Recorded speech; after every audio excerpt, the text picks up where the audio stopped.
question about afternoon.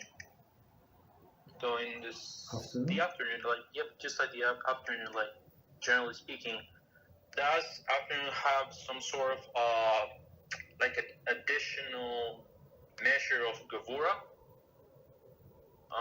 Because right in Parsha Bereshit it says that when Adam Harishon sinned, when he felt like the spirit from Hashem, that Hashem kind of rebuked him, it was during afternoon.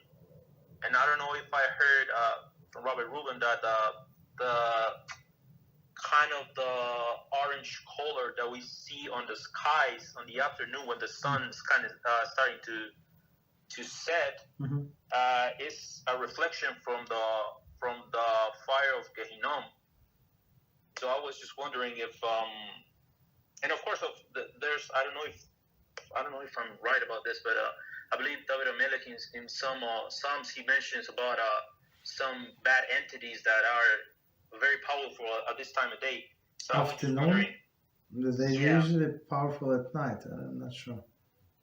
It's a mincha time, so afternoon, 6.5 hours after the daybreak, we have a mincha time. Mincha time is actually the most appropriate time to pray, and when that's when Yitzchak was answered, right? When he prayed, and that's what the Eliyahu Hanavi was answered on the Mount Carmel. So it's actually a very good time. I'm not sure.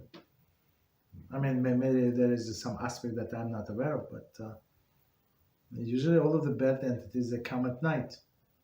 Like all the people, they sleep the whole day, and like they wake up at 9 p.m. and start creating troubles, right? And until the morning.